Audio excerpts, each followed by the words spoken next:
Madam President, I speak this morning to advise the Senate of the inquiry to be conducted by the Price Control Commission. Senators should be aware of Section 9 of the Price Commission Act 1974, which states the following.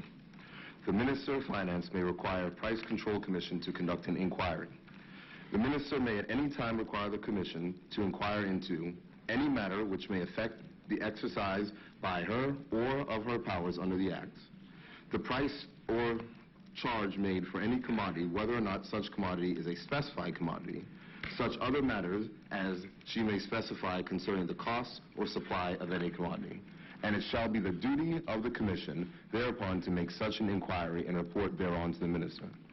Madam President, Senators will recall that during the budget debate for the Ministry of Finance in March 2011 in this chamber, I made the following statement on behalf of the Minister of Finance. Recently, the prices of food staples in the global commodity markets have risen in worrying leaps. The Ministry of Finance has considered the implications for Bermuda and the policy options available to government. Given that Bermuda imports substantial proportions of the food consumed on island, we are in the position of price takers. In these circumstances, a regime of price controls could have unintended consequences, including the disruption of supply lines. Accordingly, government will use the powers of inquiry available under the Price Commission Act 1974 to obtain information from food importers about their import costs and margins to ensure that consumers are protected from unwarranted price increases.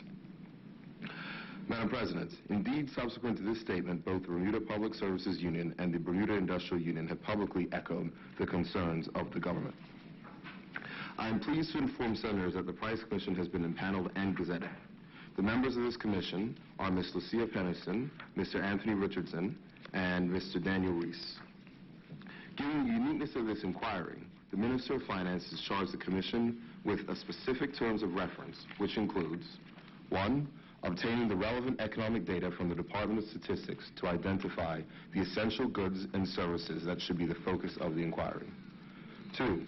Inviting interest groups, consumers, and individual Bermudians who wish to provide data, statistics, and other information to make submissions to the Commission. 3. Inviting input from wholesalers, supermarkets, convenience stores, discount stores, other businesses and services that provide essential goods and services. 4.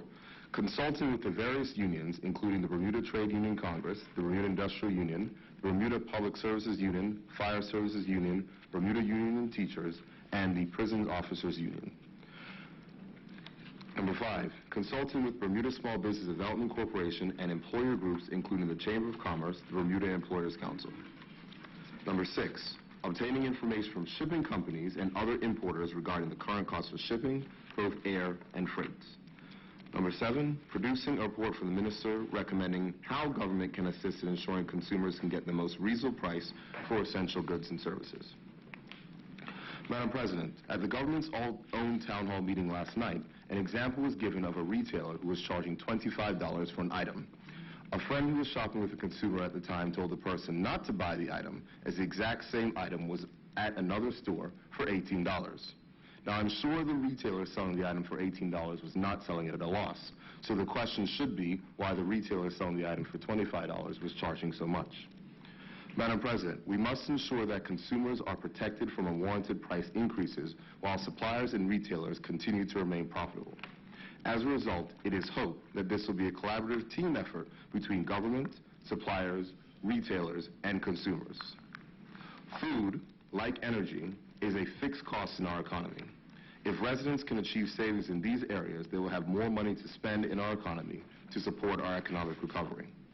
The government already has 0 rates of duty on essential food items such as milk, wheat, rice, breakfast cereal, and infant formulas, and a 5% duty rate on meat, fish, fruit and vegetables, cheese, eggs, flours, oils, and fruit juices. The Great Recession has challenged us all, and as a community we must respond. It is expected that everyone in the community, especially wholesalers and retailers for staple goods such as food, have a role to play.